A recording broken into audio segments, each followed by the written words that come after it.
25장에 사람들 사이에 시비가 생겨 재판을 청하면 재판장은 그들의 재판을 의인은 의롭다 하고 악인은 정죄할 것이고 태형을 치되 40까지는 때리려니와 그래서 40에서 하나를 항상 감해서 때리도록 그렇게 하고 그래서 그 태형을 맞을 사람 죄가 이 사람 분명히 있다. 그래서 태형을 맞을 사람도 그 사람의 몸 상태가 어떤가 봐가지고 치라. 이제 랍비는 이제 그렇게 얘기를 하더라. 그래서 어떤 때는 한 3대 뭐 맞고 이제 그만두기도 하고 이것은 그 사람을 쳐서 상처를 입히려고 하는 것보다는 과거의 죄를 회개해서 앞으로 바른 삶을 살도록 하는 데 목적이 있기 때문에 그 태형을 주는 것이지 어떻게든지 막 이 사람을 끝까지 쳐가지고 병신 만든다 그런 의도는 아니다 이런 얘기를. 곡식 떠는 소에게 망을 씌우지 말라. 그래서 우리가 일하는 사람은 자기 먹을 것을 받아야 된다 이런 말씀을 여기서도 하고 있습니다. 25장 5절 하나님이 이렇게 법으로 정해놨어요.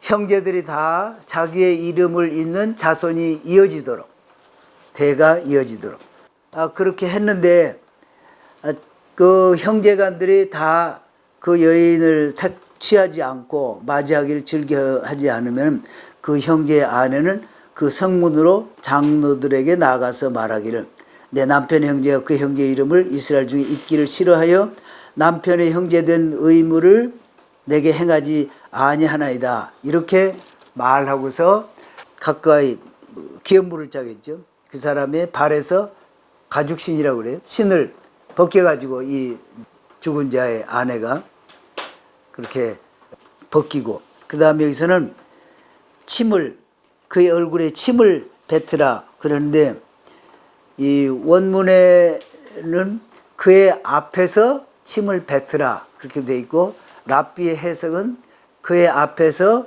침을 뱉되 땅에다가 이렇게 침을 뱉으라 이렇게 돼 있고 또 Complete Jewish 바이블에는 페이스에다가 얼굴에다가 그렇게 해라 이렇게도 돼 있고 하는데 이 땅에다가 한다고 하는 것이 정통 유태인들이 해석하는 것이 바르지 않을까 그렇게 생각합니다. 그리고 장로들 그때 그 도시의 장로들은 적어도 세 사람 엘더가 재판을 할 수 있다는 거죠. 3인 재판. 11절에는 남편을 구하기 위해서 그렇게 그의 아내가 다른 사람의 그 음낭을 잡아가지고 이렇게 했을 때는 손을 찍어버리라고 하는데 실제로 손을 찍어버리는 게 아니고 이것도 재정적으로 그 손해를 따져가지고 배상을 하도록 이렇게 하라는 것이고 또 이 여자가 자기 남편이 정말 죽을 위험에 처했다 그러면은 그렇게 했을지라도 죄는 면한다.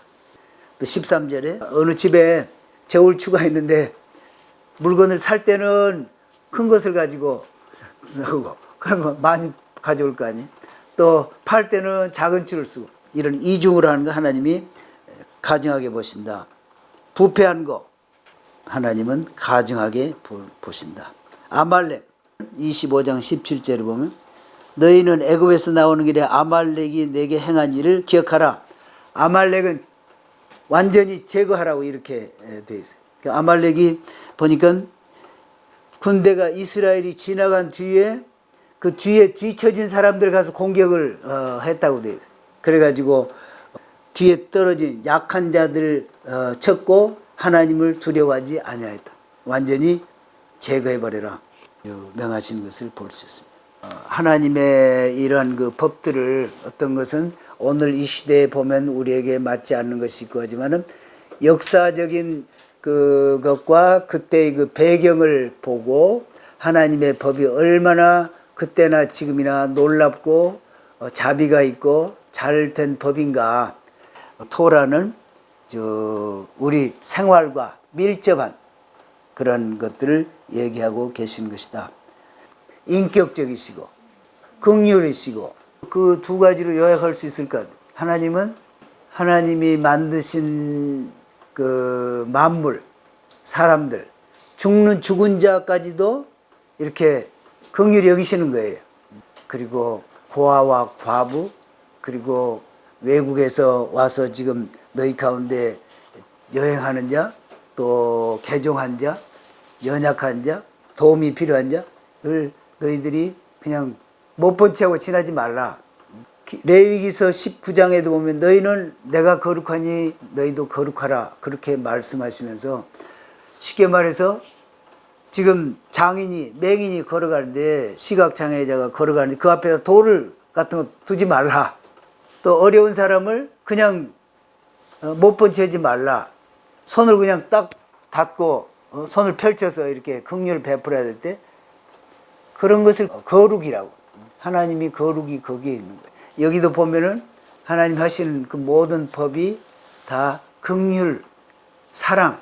그래서 크게 보면은 어디죠? 요한 1서든가 하나님은 사랑이시고, 또 예수님도 하나님을 사랑하고 또 이웃을 사랑하라. 이 안에 모든 것이 다 들어있다. 이렇게 말씀하시잖아요. 그러면서 하나님의 긍휼하심과 사랑을 배우도록 그렇게 하시는 것을 볼 수가 있습니다. 천하 만국의 민족들을 모아놓고 심판을 하시잖아요. 너는 이쪽 내 오른쪽에 와라. 또 하나는 내 왼쪽에 와라. 민족들을 가르친다고요. 가르치는 기준이, 너는 내가 굶주릴 때 먹을 것을 갖다 주고, 감옥에 갇혔을 때 나를 와서 위로해 주고, 목마를 때 와서 물도 주고, 그렇게 했다. 그러니까 이 사람들이, 아니 주님이 언제 그렇게 굶주리신 때가 있었고 목마를 때 언제 있었습니까? 그러니까 이 소자에게 한 것이 나에게 한 것이니라. 소자. 그러니까 여기에 소자는 뭐 고아와 과부와 또 여행자며 외국인이며 또 어려워가지고 지금 도움의 손길이 절실하게 필요한 그런 사람들일 것이고, 또 크게 보면은 전 세계에 흩어져서 지난 2000년 동안 예수님 가신 다음에 집 밖으로 쫓겨나가서 그렇게 유리 방황하고 있을 때 예수님의 형제 자매들이 유태인들이잖아요. 그들이 너희 주변에 와 있을 때 너희들이 얼마나 참 그들을 돌봤느냐 하는 것이 결국 예수님의 기준이 될 거라고요. 작은 소자 형제에게 하지 않는 것이 곧 나에게 하지 않는 것이다. 왼쪽에 있는 사람들은 너희들은 영 벌에 저주하시면서 이렇게 얘기를 했어요. 너희들은 내가 굶주렸을 때 아무 일도 한 적이 없지 않냐. 거룩하고 뭐 종교적 행사를 잘하고 뭘 잘하고 그런 거 하나 안 따지시잖아요. 지극히 작은 이 소자, 내가 그 구체적으로 다 얘기를 해놓고 어려운 사람, 내 주위에 있는 사람, 멀리 뭐 모르는 사람까지 뭐 하라는 얘기도 아닐 것이고, 작은 사람, 그 조금만 도와주면은 될 수 있는 그런 경우에 그냥 눈을 딱 감고 손도 그냥 탁 움츠리고 이렇게 한 그런 자세, 그런 것을 주님은 제일 싫어하시는 거예요. 다른 것보다도. 죄인이 죽어서 나무에 달릴 정도로 판결을 받아서 그렇게 할 정도면은 모든 사람이 봐서 다 죄인인데, 하나님 그런 사람도 나무에 너무 달아놓지 마라. 그래서 그 사람이 모욕을 당하지 않게 해라 말이죠. 그렇게 하시죠. 하나님의 은총을 받고 은혜로 지금 살아가고 있는 것이지 다 똑같은 죄인들이라는 의미도 있는 거죠. 그러나 아마 이 말씀을 보면서 우리가 생각할 수 있는 것은, 주님께서 큰 것을 요구하는 것이 아니시고 작은 소자에게 한 것이 곧 나에게 한 것이다. 그래서 오늘날 특별히 이스라엘이 지금 이 코로나 바이러스로 굉장히 어렵고, 물론 뭐 잘 사는 분들도 많지만 특별히 그 정통 유태인들은 자식들이 많아가지고 방은 한두 개밖에 없는데 거기서 다 살아야 되니, 이게 바이러스가 오면은 그냥 이거 쉽게 노출이 돼 있는 거예요.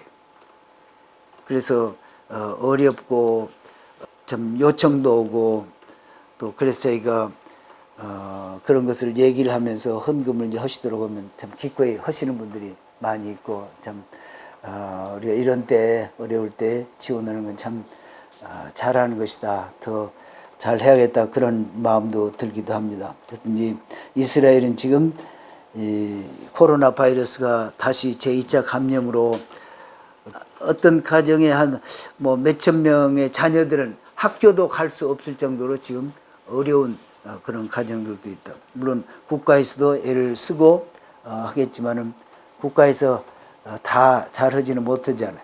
우리 이방인이 이런 때 그들에게 참 사랑을 펼쳐서 보면은 이방인들 보고는 사도 바울이 이스라엘로 식인하게 해라 그렇게 했는데 우리가 사랑을 베풀고 또 참 우리가 할 수 있는 최선을 다하면서 유대인들이 참 이방인을 보고 저 사람도 어떻게 저렇게 잘 살고 이렇게 하나 생각하기도 하고 또 식인하게 해서 결국 예수님을 좀 만나게 해드리는 그러한 일을 우리가 해야 될 책임이 있다 이런 생각이 듭니다.